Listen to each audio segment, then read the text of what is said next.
Hi, and welcome to the Middle Eastern Islamic History Series number 11, the Third and Fourth Crusades. And the rules for everybody who knows, for those who don't, this is not an academic presentation. I'm not accredited in history, religion, or any of these other disciplines. I'm just an amateur who really enjoys this, and this will be a secular presentation, right? I'm not, even though there are clearly religious themes in the Crusades, I'm going to try and analyze it from a more objective historical and archaeological perspective. Since this is a topic that is sensitive to some people, please be respectful. If you don't think that the point is respectful, it probably isn't, but feel free to ask any questions, comments, or clarifications that you have. The point of this is to be interactive. So if there's something that comes up that you find interesting, please ask about it. Please comment if you know some story or some idea that's connected to what we're talking about. This presentation will be a 101 and a 201, meaning that if you don't know anything, I'm sure to catch you up. And if you know something already, fantastic, you're going to learn even more. And finally, like all other lectures in this series, this is recorded on Zach's YouTube channel, so you can go see those. This is our 11th episode, which means that we've had 10 episodes before, 9 of which I did and 1 which was a guest lecture. So absolutely phenomenal. And if you want to go back, of course, this will always be up there. So we're back to having a quiz. I'm sure all of you are very surprised. So question number 1, see what you remember from last week. Which of the following accurately describes the People's Crusade? Definitely D. Yeah. Definitely not the others. Yeah, exactly. The effective battle at Dorylaeum, that was Godfrey of Bouillon, right? The Anatolian Christians really didn't rise up against the Turkish Arabers at really any point in history until we get centuries later after the Crusades. The Byzantine Empire didn't directly attack the Seljuk Sultanate of Rum on account of the Crusades. There were a lot of internecine conflicts between those two states, but there wasn't a direct cause. And of course, D is correct. We talked about the Jewish massacres in Germany. We talked about the pillaging in Hungary and the Byzantine Empire, and we talked about how Kilich Arslan of the Seljuk Sultanate killed almost all of the People's Crusade members outside of Civitot. Question number 2.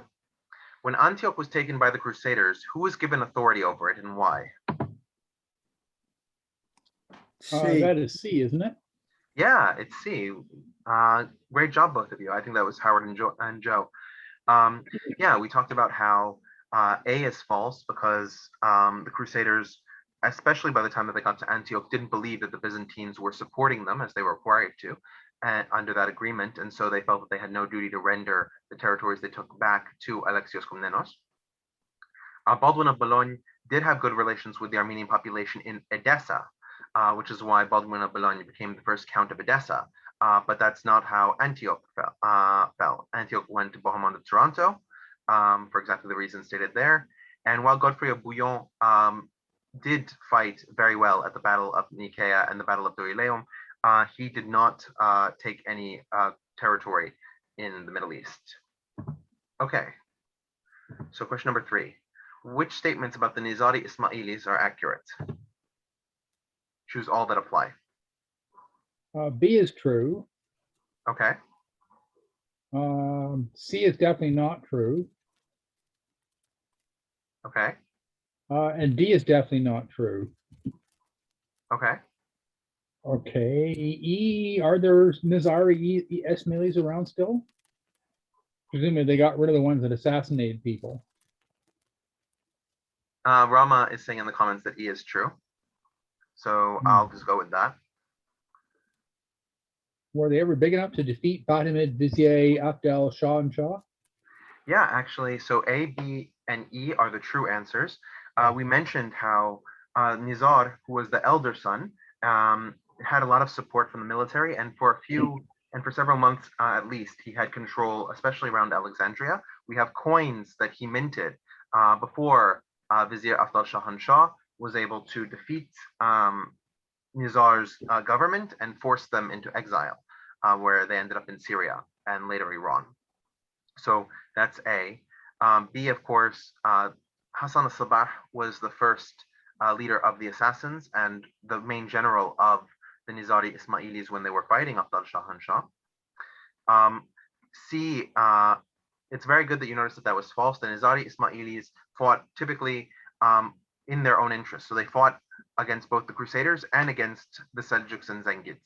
They fought literally against everybody at some point, and they made alliances based on convenience. We talked about last time how, for example, the assassins assassinated Maudud, and Maudud was a vassal of the Seljuks. We've also seen that they assassinate individuals connected with the Crusader government. The Nizari Ismailis are one of the Shiite delineation, so that's why D is false. And E is true. There are about 15 million Nizari Ismailis around today, even though the assassin order was destroyed by Hulagu Khan, the Mongols. Okay, question number 4. Which 3 of the following are accurate statements about life in the Crusader states? A is false. I think A and B are true. A and B are true. Yeah, A is right. Sorry. A and B are true. Was the Seljuk Ikra system any more stable than the Crusaders? Yeah, you're looking at the right one. That's also true. The feudal fief system that the Crusaders implemented was D is false because it's backwards. The Iqta system was more prone to violence and instability. We saw that with the breakup of these Iqta, and we also see that when Osama ibn Munqidh came to the Crusader states, he noted that the fief system was better. And Rama is saying that E is true, and that is correct. So right, it's A, B, and E. C is false. There were legal distinctions between Latins and Eastern Christians in terms of what jobs they could have, whether they could be part of the Crusader leadership, all these kinds of things. The feudal fief system we talked about was actually more secure. And the majority of Latins in the Crusader states were actually settlers, people who had come to be farmers in the Holy Land, as opposed to just Crusaders. The number of Crusaders that were actually in the Holy States were only a few thousand. The majority of the Latin population was farmers. And E is especially true because we noticed with the Second Crusade that when the new wave of Europeans came in, they were astonished that the Crusaders had such an open view towards incorporating Muslims and Eastern Christians into their ranks, into their society. And the Crusaders sort of realized that they had changed over the 100 years or 80, no, by that time it was 50 years, but the 50 years they had been in the Holy Land, that their perception of the world had changed. All right, question number 5. Why was the Second Crusade such a complete failure? Was it B? Yeah, it's B. Yeah. So yeah, the county of Edessa was already destroyed by Nur ad-Din Zengi by the time of the Second Crusade. In fact, that was the impetus, was that the county of Edessa had fallen to Nur ad-Din Zengi, so they could never refuse to send knights. The Great Seljuk Empire mainly stayed out of the Second Crusade. We're going to talk in 2 lectures about what was going on in the Seljuk world, but suffice it to say that their forces were concerned with issues closer to Iran. And the Fatimid navy did exist and was very powerful, but they could not stop the European Crusaders. At that point, the Genoese and Venetian navies were far more effective than the Egyptian Fatimid navy, and so they didn't pose a major obstacle to the European Crusaders who arrived by sea. The irony, of course, with attacking Damascus instead of the Zengids is that Damascus was the only Muslim state that was a true ally of the Crusader state of Jerusalem. So they literally pushed their ally into the hands of the enemy. Now, as we remember from our previous discussions, right, all those areas that are red or gray or pinkish, those are all or sort of this tannish brown. All of those areas are part of the Great Seljuk Empire. But you can see that all these different Arabes, which is why they have different colors, right? All these different Arabes were more or less semi-independent, right? You can see Damascus, which is that lower pink one in the left-hand side, very close to the blue line, and it's ruled by the Burids at this time, right? That Burid dynasty, you can also see more clearly here, right? Because when the Zengids were trying to unify all the territories to the east of the Crusader states, the Burids were that Damascus emirate that was attacked during the Second Crusade. In order to cement the alliance between the Burids and the Zengids, Muhyiddin Üner, who was the Burid prince, had his daughter marry Imad ad-Din Zengi's son, Nur ad-Din. So that marriage ended up bringing together their territories, and Nur ad-Din managed to control all of the territory east of the Crusader states. This was the first time all that territory had really been united since the Crusaders had actually come into the region. And you can see the county of Edessa on this map, but the county of Edessa was conquered by Nur ad-Din and Imad ad-Din before him. So we move into some of the new challenges for Jerusalem. And you can see at this point that the Fatimids controlled the city of Ascalon, which is the modern day Israeli city of Ashkelon. So Ascalon is right on the coast and gave the Fatimids a direct route right into the heartland. And you can see sort of on this map all of the raids that would come in. Now, Baldwin III, king of Jerusalem, decided that he was going to deal with the problem of the Fatimids coming from Egypt. And so he attacked the fortress at Ascalon. Now, it was a very difficult battle, and it was and there were many points in that battle where he thought he was not going to win, especially after the Crusader navy was destroyed by the Fatimid navy.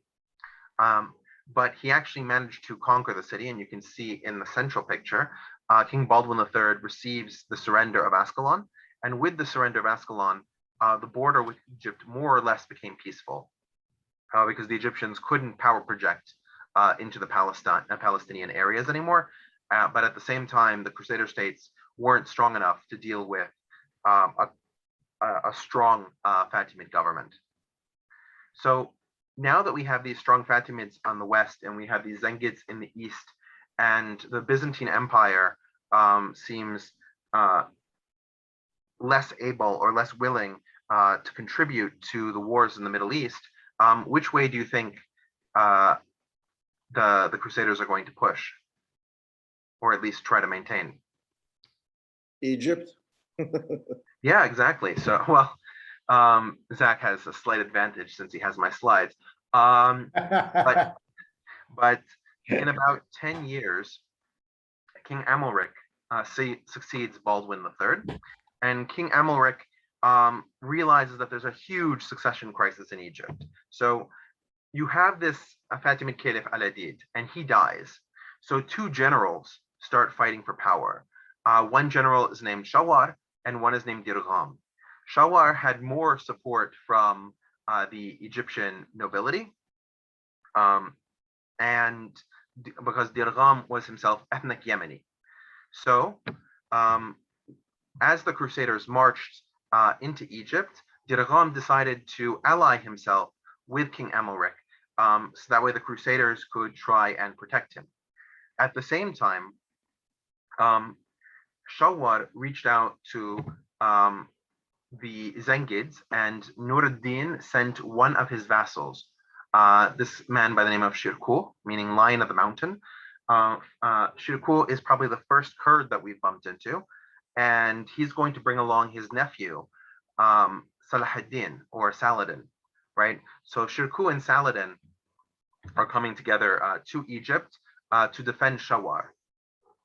Now, this is one of the things that I think is interesting, is that I call this the War of Egyptian Succession because it's about who gets to inherit the Egyptian throne, very similarly to how wars of succession would occur in Europe with external powers. But because of the perception in history that the Crusaders are outsiders, this is often called the Crusader invasions of Egypt, although Nur ad-Din was also invading Egypt, as you can see from the map. all the red arrows are attacks by Crusaders, and all the green arrows are attacks by Nuruddin Zengi and his attachés, right, Shirkuh and Saladin. So one of the things that quickly happens is that there is an attack. If you look at the zoomed in map, you can see that the Crusaders come to the city of Bilbais at the very close to Cairo. Bilbais has a very large Coptic population, and originally the Coptic population, because of their Christianity, was supportive of the Crusader invasion. Unfortunately, the Crusaders end up massacring a number of Copts, which quickly turns their opinion against the Crusaders. That, combined with Shawar actually beating Dirgham and executing him, meant that the Crusaders were no longer welcome in Egypt, right? And so Shawar tried to take power. The problem was for Shawar was that now that the Crusaders were out, Shirkuh, this emissary from Nuruddin, tried to take direct power from him, right? To use Shawar as a puppet and therefore unite Egypt with the Zengid state. Now, Shawar didn't want to have any of this, so he recalled the Crusaders back to Egypt, in this time to fight for him and defend him, because that was the strongest force that he had at his disposal. And so the Crusaders created a garrison inside of Egypt and began to work with the Byzantines in an attempt to hold for Shawar, and Shawar would in turn be a vassal of the Crusader states. That was sort of the idea. So the Byzantine navy was coming by sea. You can see what their boats would have looked like, and the Byzantine navy was strong enough to defeat what remained of the Fatimid navy at that time, and they came to the port city of Damietta, or Damyat. And you can see from this picture that one of the things that the Egyptians did to defend themselves is they put chains over the delta, right? So that in order to come in, you would have to actually break the chains. And this was very difficult to do from the ships, so it effectively made the river unbreachable. The Byzantines tried to coordinate with the Crusaders on land so that the Crusaders could attack the fortress, destroy the chain, and then the Byzantines could come in. But the two of them could not effectively coordinate, and there was a lot of hard feelings between the Byzantine naval commanders and the Crusaders trying to remove the chains. This ultimately led in the Crusader garrison being forcibly evicted, Shawar being killed, and Shirkuh took control of Egypt. The thing, though, was that Shirkuh died, natural causes, but he died very soon into his reign, and so Saladin inherited this rule over Egypt, right? So we see Saladin effectively becoming the vizier of the Fatimid Caliphate, or what was left of the Fatimid Caliphate. But what he did immediately is that he took the young caliph and he imprisoned him and all of his family. So in this way, the Fatimid Caliphate was destroyed by all this internecine fighting, and Saladin, who was now a Zengid vassal, was in control of Egypt. So now you have two states on either side of the Crusader state of Jerusalem that are actually united somehow. Any questions about the War of Egyptian Succession? Because I can see that that's always a little bit complicated. Okay, Richard, just a quick one. Why Yeah. did the Crusaders feel the need to attack again? They had done so poorly in the Second Crusade. Why did they suddenly decide they had to go to Egypt? The reason is that Amalric realized that Egypt in this weakened state could provide more money and more tribute to the Crusader states, and they needed that in order to pay the mercenaries that they had. So and both Dirgham and Shawar eventually in succession promised them much higher tribute than the Fatimids had been paying before. So yeah, you see Saladin here being coronated, and Saladin did a number of interesting things to Egypt. That the Fatimid caliphs were imprisoned and the dynasty in Egypt ends. Right? We talked last time how the Nizari Ismailis split from the Musa'ali Ismailis. while the Musta'ili Ismailis also separated into other sects, all of those sects disappeared within the next 200 years. Effectively, Saladin and his successors made the Shiite faith in Egypt an anathema. And while he was very tolerant of Jews and Christians, he was not tolerant of Shiites. So those religions tended to vanish under his rule. Another thing that he did is that he was a very skilled commander in general in his own right. And so he began to organize the Mamluk of Egypt, the slave soldiers of Egypt, into a more coherent army. He also used the same Fatimid army that had existed before, right? Those Mamluk who were on horseback and the African spearmen. That those two combined became his key military forces. So, And yeah. Richard, okay, so a little bit confused on Egypt. Egypt, during this time, the head of the state is Sultan, right? Well, this is a huge change in the Egyptian government, right? So during the Fatimid period, originally you had a caliph, right? Yeah. And that caliph was the most important individual in both military matters, terrestrial matters, and religious matters. As the Fatimid Caliphate moves through its succession, the chief vizier, who is an appointed person, right? He's not a caliph. He's a bureaucrat. Acquires more and more terrestrial power, so that by the time of Caliph Al-Adid, which is in this time period, the caliph has very little terrestrial power, and it's basically these viziers who are choosing who becomes the next vizier. So it becomes almost like a secondary king. Now, what Saladin did is that he ended this entire system. He jailed the caliph. He took on the title of vizier until he jailed the caliph, and then after that, he declared himself sultan. So he created a new dynasty. Oh, so during this time is in the Egypt history is a change, a dynasty. Absolutely.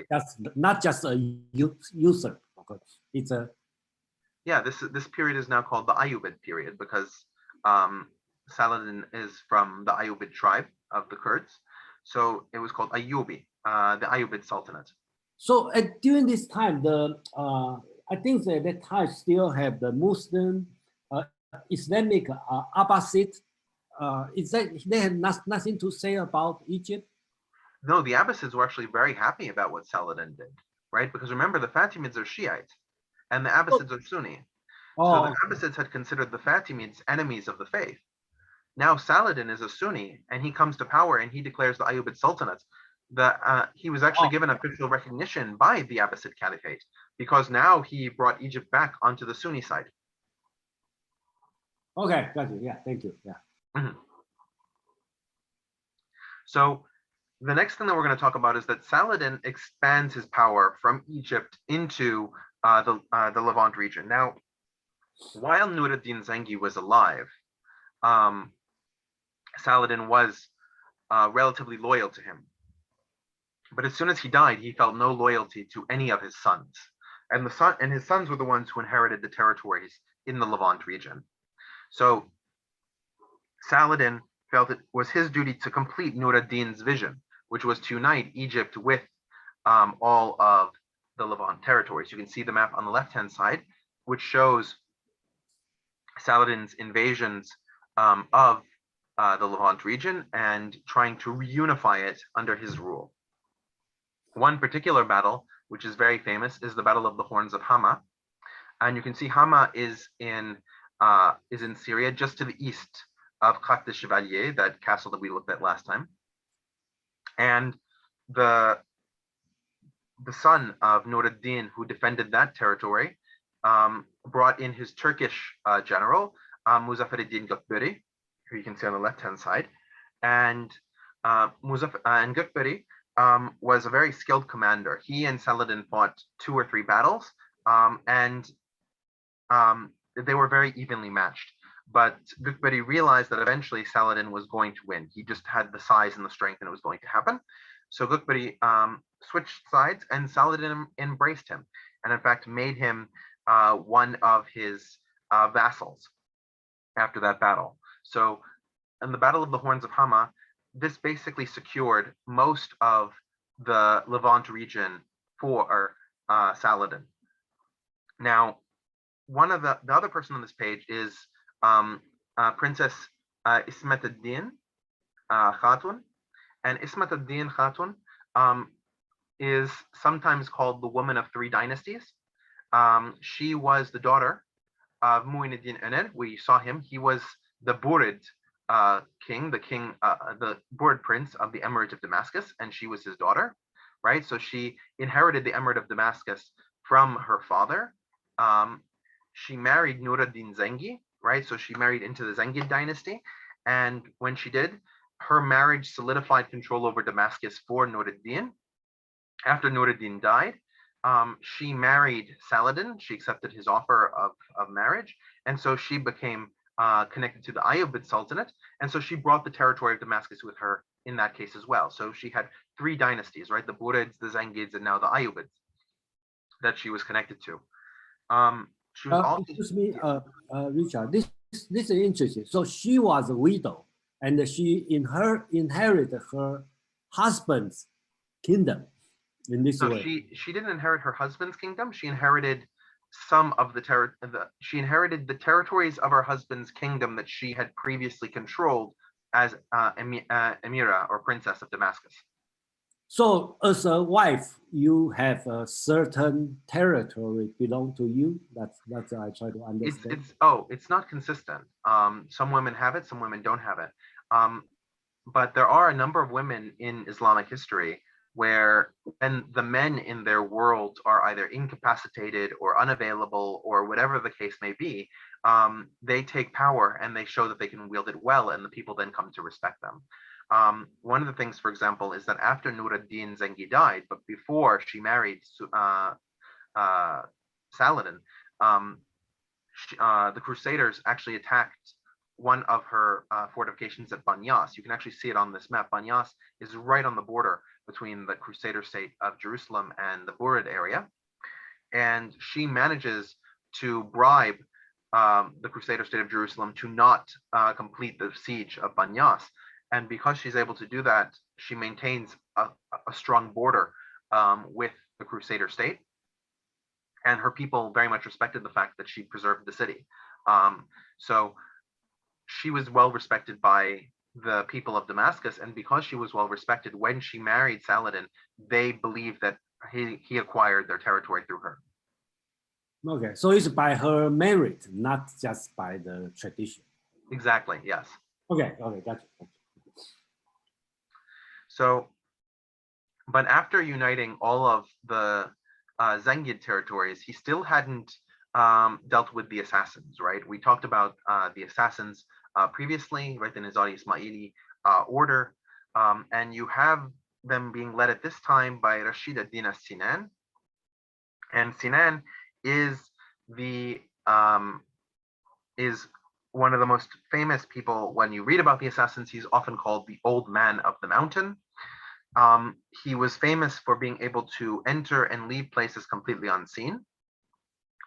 While Saladin was besieging his fortress at Masyaf, it's unclear whether Rashid ad-Din Sinan did it himself or sent one of his assassins to do it, but he entered Saladin's tent and with a poison blade stuck a note above Saladin's head that he discovered when he awoke, saying that he could have killed him, but he chose not to. And he only wished that Saladin would abandon the siege and leave the assassins alone. In return, the assassins would leave Saladin alone. And Saladin made peace along those terms. The assassins actually remain independent during the time that Saladin is in operation because of how effectively they scared him. And you can see on the upper right-hand side, this is Masyaf Castle. It still survives to this day. And you can see the location. It's actually very close to the seaside. It is actually the thinnest point of the Crusader states because, right, the assassin territories are not Crusader territories. So that small window, that small area is all the Crusaders had between Antioch in the north and Tripoli to the south of it. Actually, a quick question about the assassins. They're basically a threat to everybody, and I'm always amazed at how come they were allowed to survive as long as they did. Do you have any ideas on that? There are a few things. They were a threat to everybody, but they were almost impossible to actually defeat. They only really existed in these mountain fortresses that were incredibly difficult to besiege. You needed a large amount of forces. You needed the ability to scale them. It's basically they had no weak position. That's basically what it came down to. And the amount of energy it would take to subdue them was not worth the territory that they had. So that's the reason they survived. As we mentioned, and we'll discuss it more in 3 lectures, it took the Mongols literally sending entire armies up onto these mountains to end the assassin order. Thank you. Yeah, we have a few comments. Rama points out that the Fatimid era is what happens when you start using more and more mercenaries in your army. Eventually, they kind of take over. That's absolutely true. We've seen this before in other Muslim societies, right? We saw this with the anarchy at Samarra, where the Abbasids lost power to the Mamluks that they had been bringing in. Yeah, you bring in slave armies and mercenaries, eventually they'll take power from you.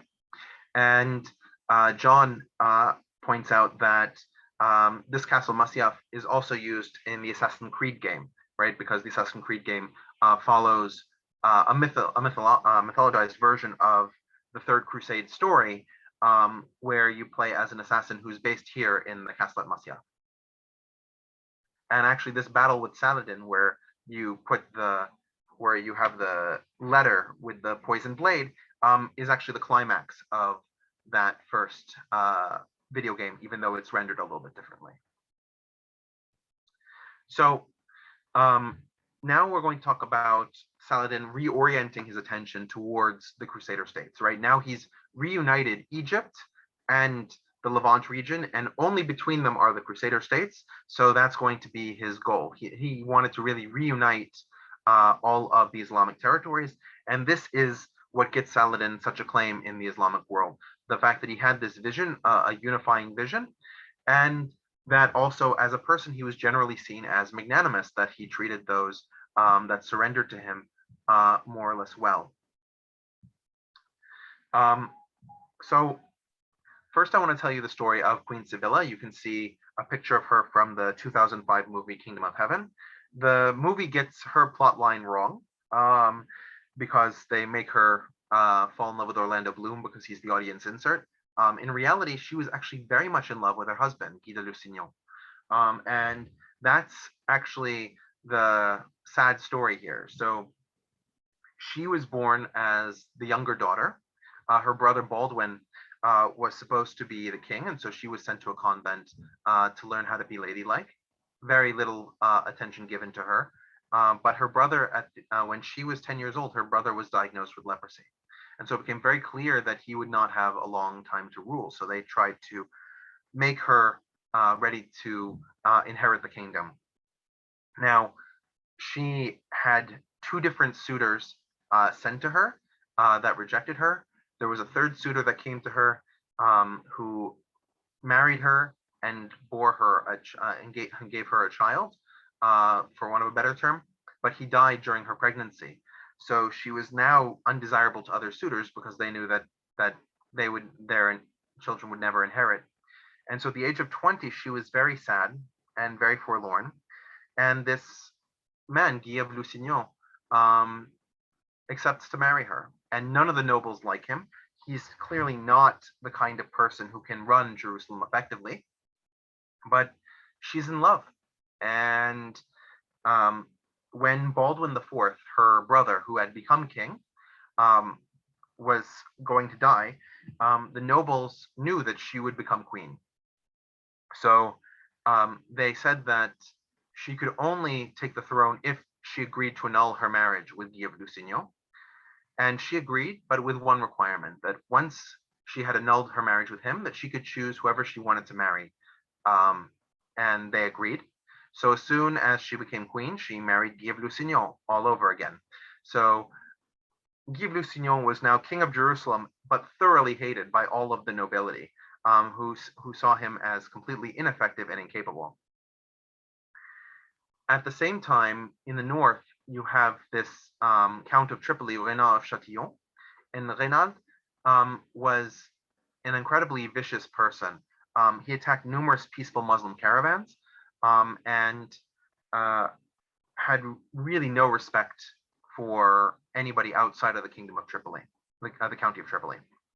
So Saladin saw an opportunity to attack these two at the same time on the Horns of Hattin. And he did this because he managed to besiege Tiberias, which is a city on the Sea of Galilee, while there were very important nobles there.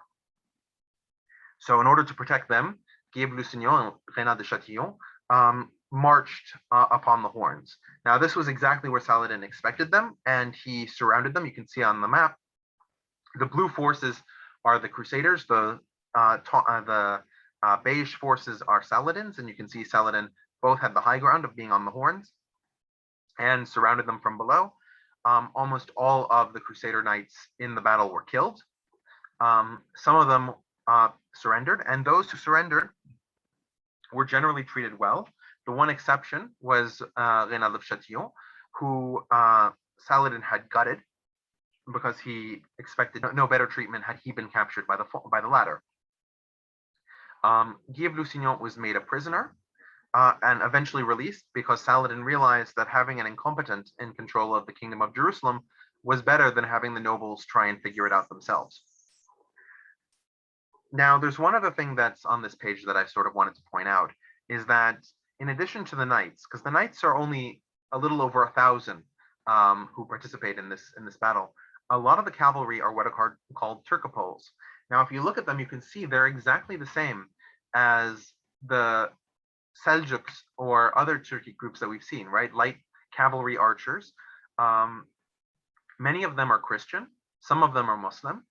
The Turcopoles have a long history of serving as mercenaries to the Crusader kingdoms, and this goes back to Joe's question from earlier, right? These are the mercenaries who are being paid by the Crusader states to work in their defense. There have been Turkish mercenaries at the service of both the Byzantine Empire and the Crusader states for the Byzantine Empire for at least 2 centuries now, the Crusader states for a little bit less. And these Turcopoles were not well received when they surrendered. They were nearly everybody, Saladin, Zengids before him, Mamluks after him, would execute these Turcopoles because they saw them as traitors to the Islamic religion. After the Battle of Hattin, which was such a splendid victory for Saladin, he began to attack almost all the Crusader fortresses along the water in 1187, and with the exception of Tyre, he managed to conquer all of them: Beirut, Sidon, Tebnin, Acre, Nablus, Jaffa, and Ascalon. All of these fortresses fell to Saladin. And so we really get to a point where, where the only major city other than Tyre of the Crusader states that really survives is Jerusalem. And Saladin begins to besiege Jerusalem. After a week or so, it becomes very clear that the city will fall. So Balian of Ibelin negotiates with Saladin, and the negotiation allows all the Latins to escape from Jerusalem. All they need to do is pay a ransom, but they would not be harried. And the city is given to Saladin. It is the last time that the city will be in Crusader hands until the 6th Crusade. It was also the first time that the Muslims had retaken the city since 1099, right, when the Crusaders took it the first time. This was a huge moral victory for Saladin to bring the holy sites back under Islamic control. Unlike the Crusaders, he left most of the Christian sites intact, and basically secured the territory. You can see in the painting on the the sketch on the left-hand side, you can see the Christians leaving Jerusalem, and on the right-hand side, you can see the Muslims arriving at the Dome of the Rock and putting down the weapons of the Crusaders who were surrendering to him. Richard, were there any reprisals against the Muslims in Jerusalem who had opposed him? To the extent that you're talking about the Turcopoles? No, just basically the city didn't surrender, and there was no, as I understand it, there was no fifth column in Jerusalem. So apparently those people were, if they were supporting the Crusaders just by being quiet, there were no reprisals against them? As far as I can tell, no. Saladin was just really happy to have the city. It was seen as, for him, a crowning glory moment. So, yeah, to the extent that, I mean, the thing is that there were Muslims everywhere in the Crusader states. Muslims were almost the majority in everywhere. If they weren't the majority, they were very close to it. So the assumption that the citizens wouldn't rise up it was sort of taken as granted. So by 1188, right after the Battle of Jerusalem, the Crusader states had really been whittled down to Tyre, Tripoli, Antioch, and some castles like Claque des Chevaliers.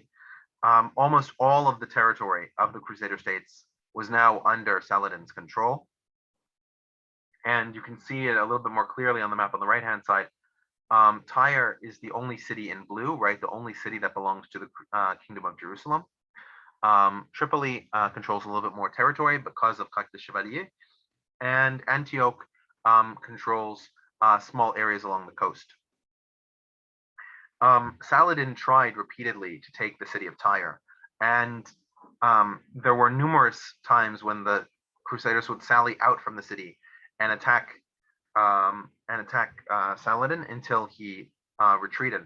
One of the most famous knights is Sancho Martin, also known as the Green Knight, because he wore green.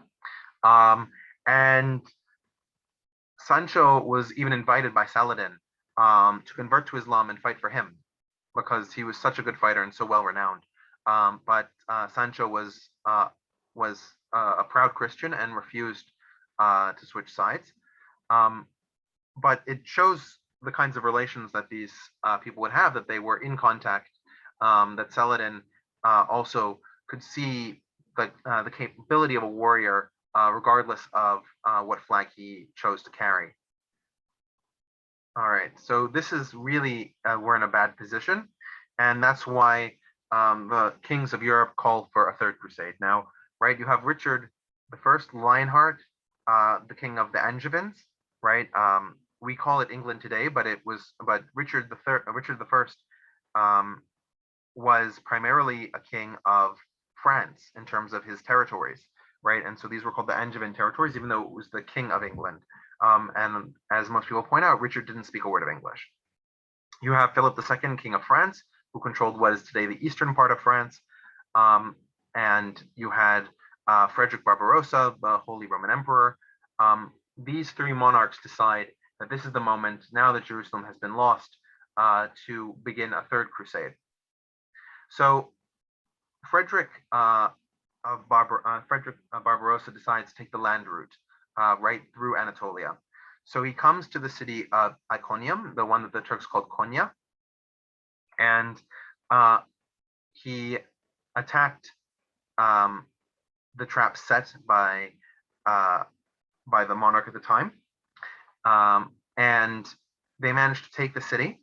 It's an incredibly grueling battle, but one of the main defenses that the Crusaders have is their armor, which is more or less impervious to the arrows shot by the Turkish bowmen, right? Because we talked about Turkish light cavalry.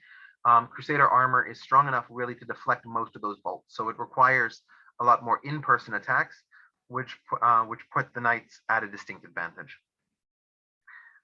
While Barbarossa does take the city of Iconium, he actually ends up drowning in a river close to Antioch.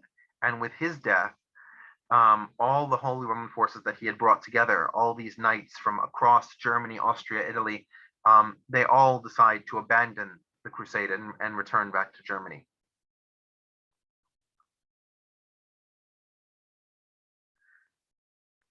That said, Saladin was still expecting them from the north. So while he was besieging Acre, so while the Battle of Acre happened, he wasn't willing to put his troops in any way that meant that he couldn't move them quickly to fight Barbarossa in the north. Now, the siege of Acre is one of the most difficult and confusing things that happens in the Third Crusade. You can see that Acre is controlled by a Muslim garrison, right? This was one of the cities that Saladin took in 1187 when he was going down the coast. Now, the Crusaders start besieging the city, but the Crusaders then have to make up their own defenses because the Crusaders outside the city are being besieged by Saladin's forces further outside of them. So you can see the repetitive walls around the city. There are numerous attempts by the Crusaders to break the siege, attempts by the Muslims to make peace, but the Crusaders believe that they can actually get through. And you have numerous naval campaigns where the Fatimids, where the Egyptian navy, commanded by Saladin as well, was trying to send supplies to Acre, and they were fighting with the Genoese navy that was supporting the Crusaders. So this siege went on for really close to 1.5 years, from 1189 to 1191. And the winters in both of those years were particularly harsh. The summers incredibly excruciating. More people died on that battlefield than survived it, including Queen Sibylla that we talked about before. Guy of Lusignan actually survived, surprisingly, and it was Richard who landed outside of Acre and finished the final siege. He was trying to come up with terms for Saladin to sign, and when Saladin didn't sign those terms, kept trying to add extra conditions, Richard brought out all of the Muslim prisoners he had taken, around 3,000 people, and executed them in full sight of Saladin as a very, as it's called the Massacre of Ayadia, and it was seen as an incredible insult to Saladin and to those lives because they weren't treated according to the requirements of war. You can see sort of a picture on the right-hand side of the Crusaders cutting down those Muslim prisoners of war. After Richard gained control of Acre, he wanted to move his knights further down the coast to the city of Arsuf. Saladin attacked him not far from the castle, but still on the way. Richard told his soldiers to hold and to continue to march south along the coast. Just so you have an idea, this picture, north is to the left-hand side. So the sea, the Mediterranean Sea is to the west, and Saladin is coming from the east.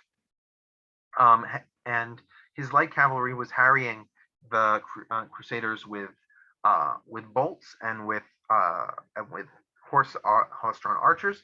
Most of them were giving minimal damage, but the Knights Hospitalier in the rear guard was very angry about consistently being hit, and so they decide. And you can see the sort of the charge of the Hospitaliers in the lower right-hand side. They decided to charge into the north side flank of Saladin's army. Richard was caught off guard because he had ordered his troops not to do it, but he then turned around and ordered all of his troops to attack Saladin's forces, and they were incredibly successful. And you can see sort of in the upper right-hand side, Crusaders on horseback going after Muslim infantry. Now, the infantry in this battle was a mix of Africans and people from Damascus, right? Damascene Arabs. There were all, but of course, Saladin's main forces were those Mamluk, the horse archers. Okay. After Arsuf, Richard was camped in Jaffa, and he began at that point trying to figure out how to fight Saladin and how to take Jerusalem. So Saladin, of course, also changed his tactics. So he knew that Ascalon would be an incredibly strong fortress leading the way to Egypt. So Saladin destroyed the entire city and removed its population. He also destroyed the small town of Yasur to the south of it. There are also 4 fortresses between Jaffa and Jerusalem, Ramla, Lida, Beit Nuba, and Latrun. All 4 of those were destroyed by Saladin as well to try and create a scorched earth campaign that Richard wouldn't be able to fight.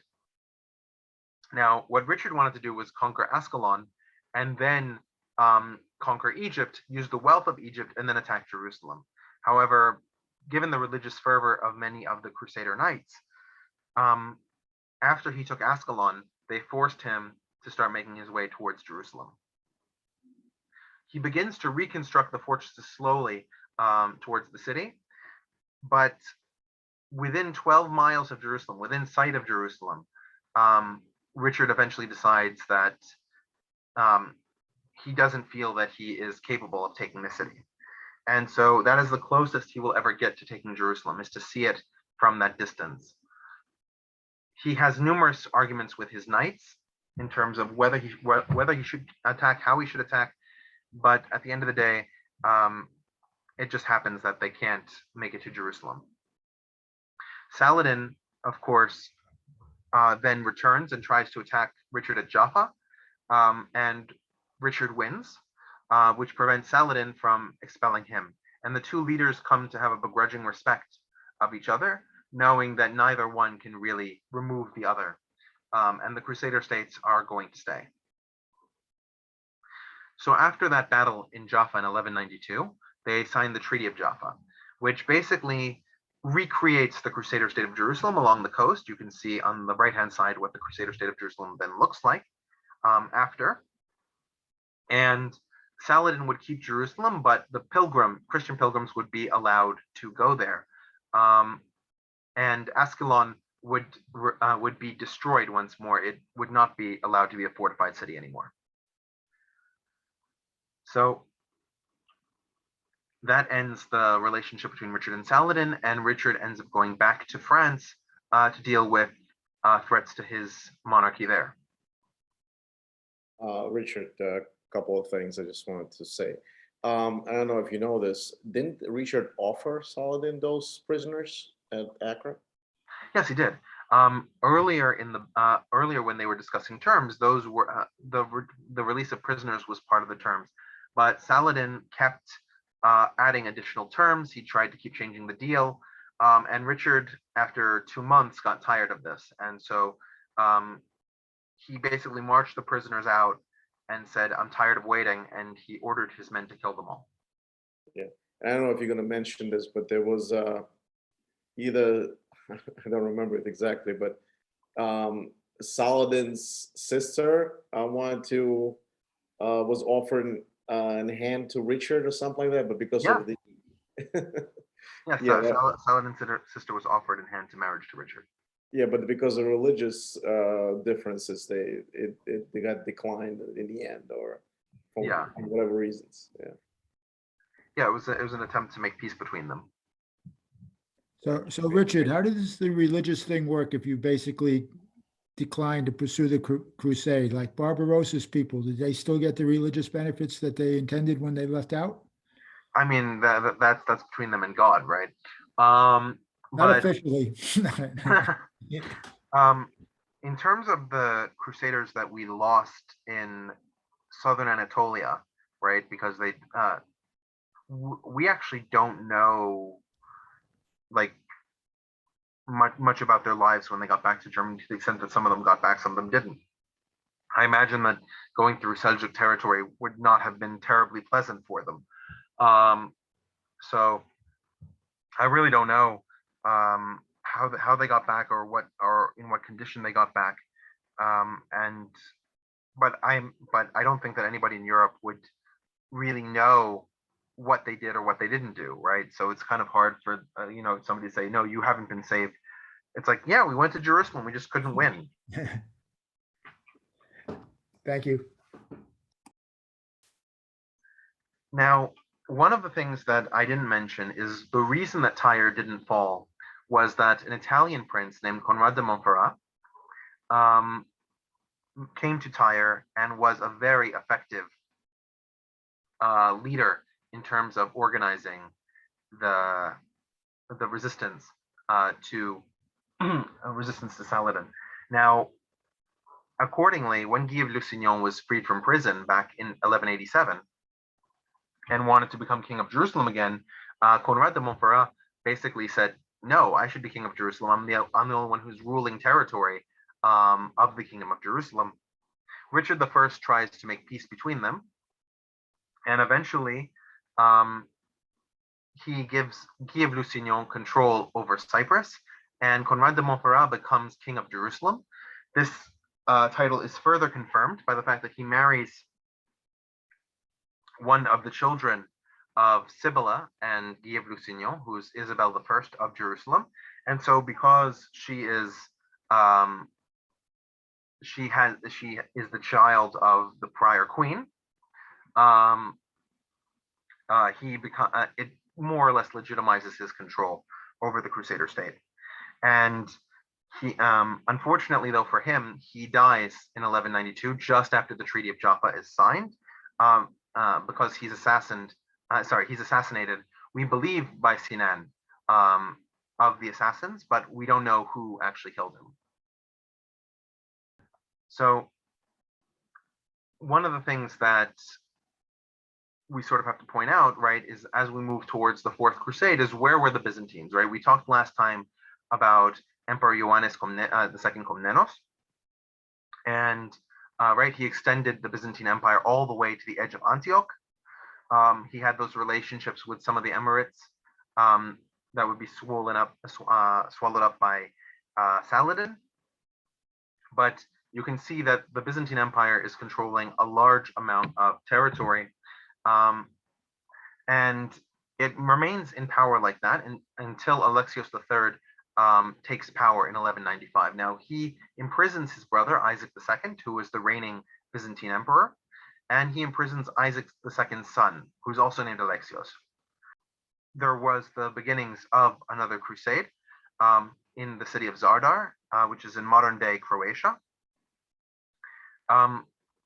Alexios IV escapes from prison and talks to these primarily Venetian fighters, and says that if they remove his usurping uncle, Alexios III Angelos, if they remove him, then he will come to the throne and pay them handsomely, because these crusaders wanted to get to Egypt to start the Fourth Crusade, and they didn't have sufficient money. Now, the Byzantine Empire had wealth, and he promised them 200,000 ducats, in addition to the Byzantine navy actually ferrying them across. So the Crusaders decided that this would be a really great deal in terms of starting another crusade. So just to give an idea, in the year 1200, right, these are the borders, right? You have the Byzantine Empire controlling the western area of Anatolia, Thrace, and modern Greece. You have, you have Cyprus under Lusignan. You have the Kingdom of Jerusalem under the successor to Conrad de Montferrat. You have the Ayyubids, right? That's the territory controlled by Saladin. And you have all of these small states in the eastern part of Turkey, like the Mengücek, the Seljukids, the Artukids. All these are Turkic Arabe from the Seljuk Empire, right? And of course, the Sultanate of Rome is the Seljuk Sultanate of Rome, that state that is still headquartered in Iconium or Konya. So we sort of have this sort of outline where Pope Innocent III declares that there should be a crusade. If he looks familiar, he should. He's also the one who made the war against the Almoravids, the war against the Almohads at Las Navas de Tolosa in 1212. He also declared that a crusade as well later. So, but here he is in the Eastern Mediterranean. And you can see after meeting with Alexios IV in Zara, they make their way to Constantinople to remove Alexios III and put in power Alexios IV. So you can see this is what the Crusaders arrived at Constantinople. This is what Constantinople looked like when the Crusaders arrived there. You can see that the Crusaders controlled the horn. That Alexios controlled the horn, and that horn is the typical term for the peninsula that Constantinople sits on. There are the land walls, which are the walls of Theodosius, and you can see that the land walls are pretty much impregnable. You have a moat that runs along the wall, then there's the outer wall, and then behind the outer wall, there's an inner wall. There are also the sea walls, which are alongside the sea. They are not as strong or as powerful as the land walls. And so because they had all these boats from Venice, the thought was that they would try and scale the sea walls. Now, the problem, of course, is if you look, there are chains that block off the harbor, just like they had in Egypt, right? And so there are chains from Galata all the way to Constantinople. And so that would be the first thing that the Crusaders had to do. So they had to invade Galata, take it, bring down the chains, and then bring their boats along the seawall to invade the city. And you can see sort of in this picture what it looked, sort of a dramatization of scaling the sea walls. When the Crusaders managed to scale the walls, in order to push the Byzantines back, they started burning parts of the city. And so you ended up having large sections of Constantinople going up in flames.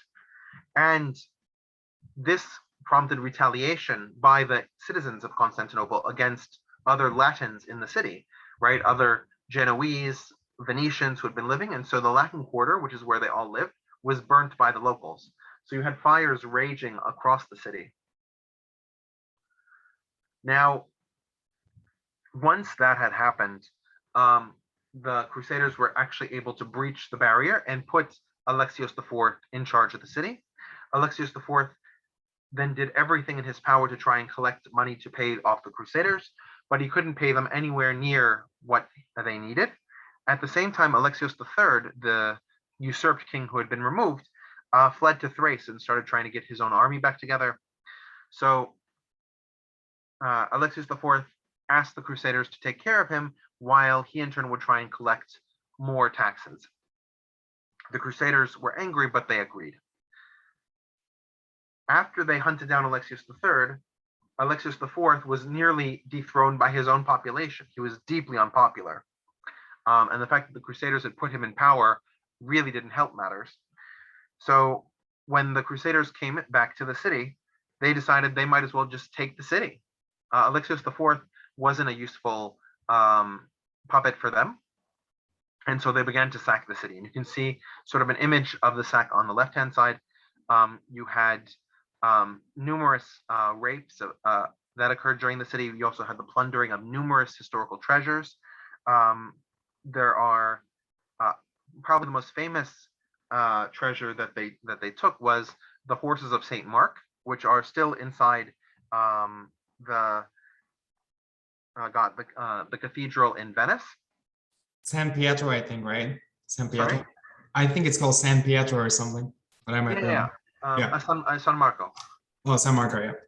Yeah. And they were originally in the Hippodrome in Constantinople, and so they're still there in Italy today.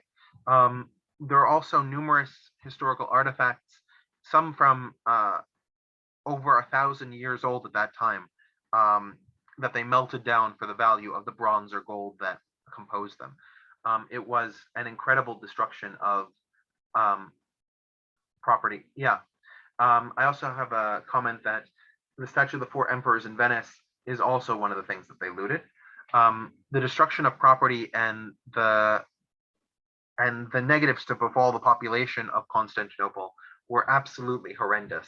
And it is something that the people still remember to this day. It really increased and embittered the divide between the Western Church and the Eastern Church. Richard, how does the Pope square this, an attack on Christians? Does he just overlook it? Trying to remember what the Pope said about this. Um, I think the Pope excommunicated him for attacking Zama, didn't he? yes, yeah. I was gonna, yeah. Thank you. The Yeah, Pope. and Terry Jones's book, he points out the incense crusades killed around 1 million people, and every single one of them was Christian. Yeah.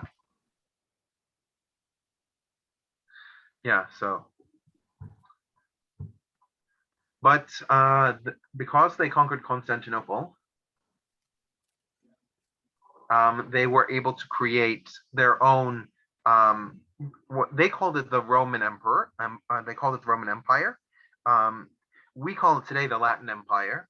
The Greeks who were under their rule called it Frankokratia, rule of the Franks, right? And the Byzantine Empire went into exile in the city of Nicaea, and so you had the Emperor of Nicaea or Nicaea to the east of the Latin Empire. We also have the Despotate of Epirus, the Principality of Achaia, and the Duchy of Athens, which were all territories that formerly belonged to the Byzantine Empire, but became quasi-independent with the fall of Constantinople. The Latins would be fighting primarily with the Bulgarians, but with all of these other groups as well in order to maintain their power over Constantinople and the surrounding area. But the success of the Latins in taking over Constantinople fundamentally changed the relationship between the Seljuks and the Byzantines, which were now the Empire of Nicaea, right? Up until this point, the Byzantines and the Seljuks had gone to war on numerous occasions over the borders in Anatolia. Seljuks would advance, Nicaeans would push them back. But now, since Constantinople was in Frankish hands, they ended up concluding an alliance with the Seljuks. And you began to see Seljuk Turks fighting as mercenaries on behalf of the Byzantines against the Latins. At the same time, because the Seljuks no longer were afraid of their western border, they began expanding to the east. And you can sort of see that in this map, right? The territory controlled by the Seljuks until the Fourth Crusade was the areas in the darker blue. But that area in the lightest blue, that was taken between 1200 and 1240, right? So you can see them expanding to the coasts, in the south to Antalya and Alanya, and in the north to Sinop, in the east to Erzincan, Erzurum, and all these areas. And the Seljuks really began to create a unified Turkic state in Anatolia. We also see that they began to look more to the east in terms of their orientation. And one of the clearest signs of this is that the emperor, the sultan of the Seljuk Sultanate took on the name Khosrow, which is the name of a legendary Persian king. He brought over numerous Persian artisans, bureaucrats, politicians. He also brought over Armenians, Greeks, numerous other peoples who had been educated in the East to build out the Turkish state. And in so doing, created a lot more Persianate culture in Anatolia than had existed before, right? He also was responsible for, Sultan Khosrow was also responsible for a number of building projects. Probably the most famous one is Kizil Kule, or the Red Tower, which is in the city of Alanya. You can see that that's a modern picture of it today. It's been restored, obviously, but it's survived since since roughly 900 years ago. One of the other things that Sultan Khosrow did was that he opened up the Silk Road by building caravanserai, these gigantic palatial hotels, if you want to call them that. You can see Sultanhane Caravanserai, which is in the city of Aksaray, close to Konya. These caravanserai would have two levels. The bottom level would be for horses or camels, and the top level would be for people to sleep in. And so people would go from caravanserai to bring their goods to Anatolia from the east. This led to a huge flowering of poetry, arts, and music in the Seljuk Sultanate of Rome. And it really began to overshadow anything coming from the Byzantine Empire in terms of the cultural orientation of the people. And I have a note here that Sultanhane is a Turkish rendering of the Persian Sultanhane, meaning the house of the Sultan.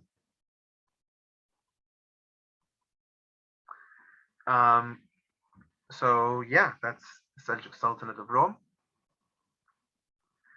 Now, the Latins fought off these attacks for quite a while, but in 1261, one of the nobles in the Empire of Nicaea, Michael the Eighth Palaeologos, worked with a general named Alexios Strategopoulos to attack the city. Now, the Byzantines knew a lot more about Constantinople than the Latins did, despite the Latins now, by this point, by 1261, having been there for over 50 years. And one of them was this secret gate, the Gate of Pege, or the Gate of the Spring, because it was behind a small monastery that was famous for its spring. And so Alexios snuck into the walls through this secret gate, threw down the main defenses, and the army of the Empire of Nicaea came into the city and ended the Frankokratia, the Latin Empire. And this fundamentally changed the dynasty that was ruling the Byzantines, right? Because previously, before the Latins came, it was the Komnenos dynasty, and now we have the Palaeologos dynasty. And the Palaeologos dynasty will be the final dynasty of the Byzantines, ruling for nearly another 200 years. Now, once Constantinople fell, the Byzantine Empire now had this large border with the Seljuks, who had taken an incredible amount of power in this time, but also they had to maintain relations with the territories in Greece, the territories in Bulgaria, and Bulgaria was still fighting numerous wars against the Byzantine Empire, so most of their attention would be focused towards the Balkans and less towards the Middle East. I guess that's Third and Fourth Crusades. Any questions? Would you identify the Third Crusade being mostly a relationship between Richard the Lionheart and greediness of the other kings, that therefore a failure to acquire Jerusalem? It wasn't the other kings, it was the other knights, but yes. I think that if the other knights had allowed Richard to take Ascalon, attack Egypt, use the wealth of Egypt a year later to attack Jerusalem, I think it would have worked. But it would have been very close. So I can easily see a military analysis that said that they would have been too far strung out, that it wouldn't have worked either. But the thing is that they were incredibly close to Jerusalem. The question is whether they would have been able to besiege it properly. Remember when the Crusaders besieged it in 1099, the advantage they had was that the Fatimids had already destroyed all the fortifications the year before because they had invaded it in 1098. So that's not a situation that the Crusaders under Richard would have been dealing with. The Saladin had been refortifying the city ever since he took it in 1187. Richard, do you know about the role of Venetian Darch of this time? Of who? I don't remember his name, but he was heading this crusade from Venice to Constantinople. He promised to deliver Crusaders to their purpose, but then he went. I believe he said that they need money, and they first have to go to Constantinople to obtain the money and funds, and then from there, and he didn't want to go to Jerusalem and he didn't want to go to Alexandria, I believe, because Venice had very good trading relationship. So basically what he did, he diverted the whole crusade to the east instead of the west, and they acquired huge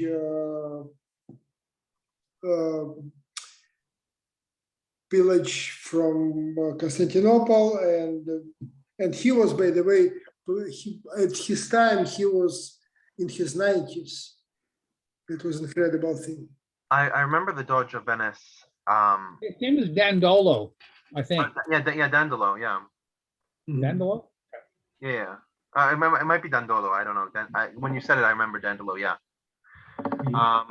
He was one of the rulers. One of the leaders of the Crusades. And yes, the original goal was to go to Alexandria. Basically, the War of Egyptian Succession really made it clear that if you wanted a powerful base to start from, Egypt was probably the place that you should go. One of the ironies about the Crusades that we've seen is that Israel, Palestine, that area is not useful strategically. It has very little wealth. It has no major resources. It's probably the most infertile area along the Mediterranean. It's just not desirable, but it has that holy value, and that's why people go there. Mhm. Interesting. The interesting fact of it is, Richard, coming back to to reclaim his throne in watered down England, so to speak, and his brother took over the whole land, and he got trapped in Germany. And there was an interesting story. When he was sitting in a dungeon as being trapped, the whole England was bankrupted to ransom him.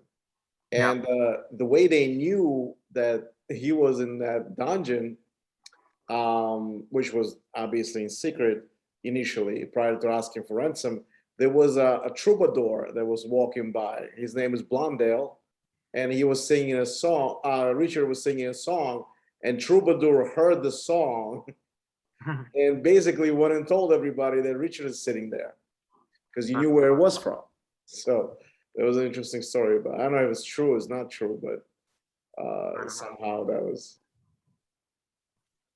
yeah. Oh, but it's a cool story. No, there's a lot from the European perspective on this, because I can only talk about what happened in the Middle East. But yeah, there's a lot on the European perspective here. Yeah, no, great. Anybody else have any other questions? Yeah, Richard, thanks. Great as always. Yeah, So much. great presentation. Next, we're doing final crusade next Tuesday. Yeah, so we're going to see the 5th, 6th, and 7th Crusades, and we're also going to see sort of the rise of the Mamluks. And for those of you who like Mongols, we'll sort of see the afterglow of the Mongols, but we're going to really talk about them in 3 weeks. So to sort of give a sense of where we're going for the next 3 weeks is, next week is going to be the Levant up until the year 1300. The week after that, we'll be going back to Iran and sort of walking through Iran in this 12th and early 13th century. And then the third lecture will be the Mongols showing up over the horizon in the sort of the middle of the 13th century, and how that just changes all of the geopolitics of the region. Okay. And also join us this Saturday if you can at 12. We're going to talk about Roman supremacy in Greek East, particularly Seleucid Roman war. Should be we'll talk a little about the Seleucid Empire, and which is one of the Diadoches, and we'll talk about Romans. Unfortunately, Marika couldn't present. She's traveling to Argentina right now, so I'm going to cover for her this time. But if anybody wants to come and add stuff, let me know. I'm more than willing to share with other people as well. Richard, I really appreciate this. Is amazing, as usual. And thank you to you. This is going to be posted on our channel. Please join, and please also, if you can, comment on it as well. Richard would be happy to listen to the comments on the video or ask questions through YouTube channel. Kind of like to get this going, because there's a lot of things that are coming in, and everybody, particularly on the first and second crusade, people said excellent presentation, Richard, and there was a lot of comments on YouTube channel. So it's always good to reinforce that. Appreciate it, and show that Richard's doing a good job. Thank you. I actually wanted to ask. We've had a lot of people who come to this group who have sort of a Middle Eastern background. if any of you have sort of your perspectives that you want to add to this, because it's very strange today that we have so much time. And I think that it would be a lot of fun for people that, because I have a Middle Eastern perspective, but I'm only one person. So if other people want to talk about how they see this time period, or maybe some of the other time periods I've covered, I think that'd be really cool if anybody's interested in talking. Rama said he might want to. Rama, would you like to say something? Would you like to present a topic? Let me know. I can not. I mean, not October, maybe November. And if anybody wants to present, I'm more than happy to help them present. So like, because some people I feel like it's a real burden, and that's completely fine. But I'm willing to work with people. So if you want to present and you want a little bit of help, I'm more than happy to do it. Oh, here we go. Hello. Cancer, Essen wants to. Good call on that. Yeah. No. I was gonna say, John, just find me on Meetup and we can talk about it. I have some things, and so we could probably work together on that. That'd be a lot of fun. Absolutely. Yeah, especially Siege of Constantinople, been Mehmed and all that stuff. Yeah, that would be fun. No, and you needing a few months actually works out perfectly, because it's going to take a few more lectures until we get to the Ottomans, but the Ottomans will probably be December or January. So that actually works out, really well in the timeline. That reminds me, I don't know, I just want to open an appetite. Narul wants to present on topics like when Richard started talking a little bit about it, but more secular. He wants to talk about what's the Sharia law, because it's such a hot topic right now, just women in Islam type of stuff. So if anybody has an appetite for it, I'll put it in November. I'd like to put it in, just so people could listen, to Narul's presentation as well. And whoever wants to collaborate with him, let me know. Who would be doing the Sharia? Narul. Oh, Narul is doing the Sharia. Okay. When is he doing it?